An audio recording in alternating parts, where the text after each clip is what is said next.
Welcome back, everyone. Ready for another deep dive? This time, we're going way back, like way, way back. Over 1,000 years. More. Think 14 centuries ago to Medina. Mm. It's a story that shows how, some things just never change. Like no matter what time period you're in, you've got deceit, you've got bias, people wanting justice. It's all there, in this story. We'll be exploring a theft, a cover-up, and a really clever web of deception, all spun by this guy named Tume. And when you look at the sources that talk about Tume, it's fascinating, how they describe him. It's like they're painting this really vivid picture. What do they say? Well, they talk about him having this long tongue. And they say he's known for this, like, mischievous behavior, almost like a trickster.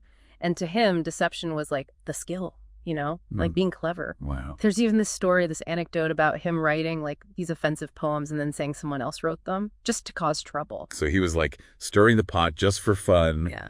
Using words as weapons, you could say. Yeah, exactly. Like centuries before, Twitter wars and all that. So this mischievous poet guy, how does he end up becoming the mastermind of, like, a major theft? What happened? Well, so the stolen items were pretty valuable. We're talking armor, weapons, and get this, a sack of white flour. Flour. Yeah, flour. And all this stuff belonged to this man named Rifa. And it's actually Rifa's nephew, a guy named Katadi Duman, who gives us this really detailed account of what went down. He's our main source for this story. And get this, that flour ends up being like a crucial clue in the investigation. And flour. Picture this, a trail of flour leading the investigators straight to the suspect's house. Like it's almost like a 7th century version of, those breadcrumb trails in fairy tales. That's pretty clever detective work for the time, right? Mm-hmm. I mean, flour as evidence. Mm-hmm. But hold on, if the trail leads right to Tume, how does he get away with it? This is where Tume's, like, cunning side really comes out. He knows he's the prime suspect, right? So what does he do? He plants the stolen shield with his neighbor, Zayd B. Semen, who happened to be Jewish. And you got to remember, this is Medina over 1,400 years ago, a time where religious tensions were, pretty high. So he's playing the religious card, knowing it could easily sway people's opinions. That's exactly it. He's banking on those biases, knowing people will jump to conclusions, and sadly it works. Really? Oh, yeah. Tume rallies his own tribe, the Zafir, and other Muslims. They start putting pressure on the Prophet to rule against Zayd. They're framing it like, a Muslim being wronged by a Jew. Wow. So he's like pulling out all the stops, using every trick he knows to manipulate the situation. But I mean, did everyone just accept his claims? No questions asked. You got to understand the context. This is centuries before we had anything like, modern forensics. No CSI Medina, right? It makes you think about how easy it was for people to be manipulated, especially when you're in a society where your religious identity, it means everything. Yeah, and for a while, it seemed like Tume had pulled it off. Like his plan was working. Based on what everyone was saying and, the pressure from the community, the Prophet, it seemed like he was about to rule against Zayd. But just as he's about to deliver the judgment... Oh, this is where it gets good, right? Give me the cliffhanger.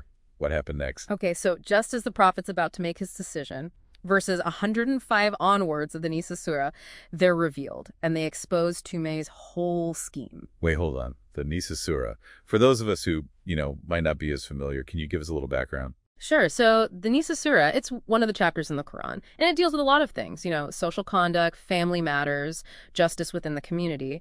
But in this case, the verses that are revealed, they're speaking to everyone. Like, it doesn't matter what your faith is. If you're in a situation like this, these verses apply to you. So it's like a direct message, like, boom, cutting through all of Tume's lies. Exactly. The timing couldn't be more perfect, right? It's like a spotlight suddenly shining on the truth. Game changer. I bet everyone was, like, totally shocked. Oh, absolutely. And you know what verse 105 says? It says, "Indeed, we have revealed to you the book in truth so that you might judge between the people by that which Allah has shown you.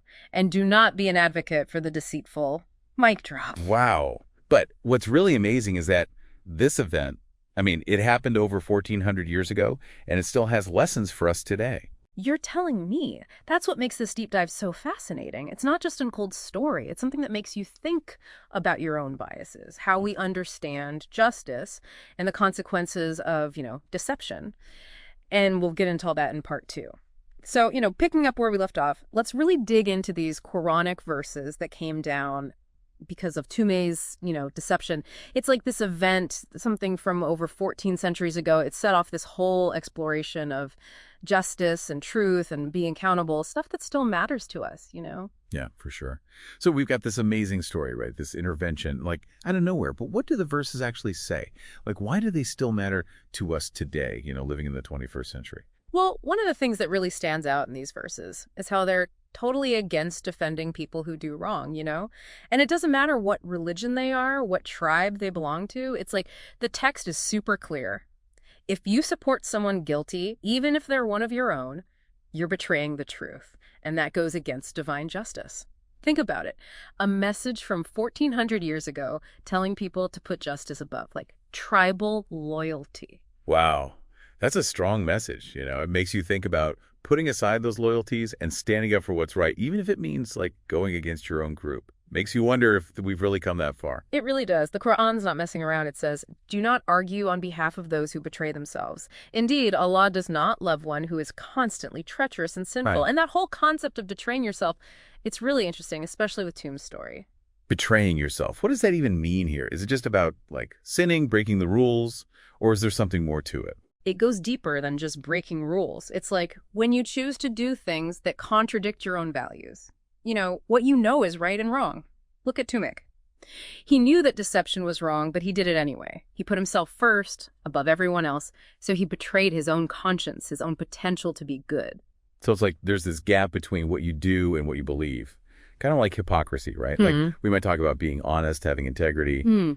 But do we really live that way, especially when it's tough? Exactly. And the Quran's pushing us to look at those choices, ask ourselves the hard questions. It's telling us to look inward, to make sure our actions match what we believe is true and right. And this message, it's just as important today with all the information overload we have and, the pressure to fit in with certain groups. It makes you think. Are we being honest with ourselves, with our values? Do we compromise what we believe in just because it's easier or to be accepted or to get ahead? Do our biases, cloud our judgment even when we know better? The story is holding up a mirror to us. That's a great way to put it. It's realizing that truth, sometimes, it takes effort. You got to be willing to step outside your comfort zone, challenge what you think you know. And divine justice, that idea keeps coming up in this story. The idea that what you do has consequences. Right. That you can't escape being accountable. Doesn't matter how clever you think you are in hiding it. Oh, yeah, totally. When everything's revealed, Tume's lies are exposed, and Rifa, the guy who got robbed, he gets his stuff back. It's this powerful example of divine intervention, showing that the truth, it'll always come out, even if it takes a while. And this whole concept of divine justice, it's not just in this story or even just one religion. People everywhere want fairness, a system where actions have consequences. It's like this cosmic reminder, right? Like you can't fool the universe. You might be able to trick other people, but in the end, someone's always watching. And there's something bigger than us that wants to make things right, to bring back balance. It's humbling, but kind of comforting too, I think. It is. Reminds you that we're part of something bigger. What we choose to do, it matters, not just for us, but for everyone around us. And that brings us to another part of this story. What happened to Tume in the end and what we can learn from it. But we'll get to that in part 3. So we've been talking about Tume, right? That guy from Medina over 1,400 years ago. And how his story, this whole thing with deception and divine intervention and those verses from the Quran, they give us these insights into justice, truth, and being accountable, things that are still relevant today. But what about Tume? What happened to him after everyone found out he was lying? Well, after they figured out what he did, they exiled him from Medina. But the sources, they don't just stop there. They keep going with his story, and it doesn't sound like things went well for him. So being kicked out, that wasn't enough for him to change. Like, didn't he learn his lesson after that whole public humiliation, being cast out? Doesn't seem like it. From what they say, he just kept on deceiving and doing criminal stuff. They caught him stealing again multiple times, and he got punished pretty harshly. Some people might even say he got some, divine warnings. But even with all that, it's like he never really got it, never really tried to change, He got stuck, almost, like trapped in that cycle of lying and scheming. Makes you wonder, was he just not able to change? Or did he just not want to see that he was messing up? It's a question people have been asking for centuries, right? Some might say it was his background, how he was raised, or the people around him that made it hard to choose a different path. Others might say he was just stubborn. stuck in his ways, even when it was clear they were leading him nowhere good. It's tricky, isn't it? Free will versus how your environment shapes you. But even if we say, okay, maybe things outside of him had an influence, he still had to take responsibility for what he did, right? Absolutely. It's important to look at the bigger picture. But in the end, we choose what we do. And while Tume's story might seem like, a warning about what happens when you keep sinning and don't regret it, the Quran, it offers more than just judgment. It gives hope, too. So there's still a chance for redemption, even for someone like Tume, after a life of, messing up. For sure. The Quran's big on the idea that if you truly regret what you've done and you sincerely want to change, then you can be forgiven and transformed no matter what you did before. It's never too late to turn away from the bad stuff, to ask for forgiveness and start living a better life, one aligned with truth and doing the right thing. That's a powerful message, second chances, even when you think you've blown it. It reminds us that what we did in the past, it doesn't have to be who we are forever. We can always choose a different path, even if we strayed way off track.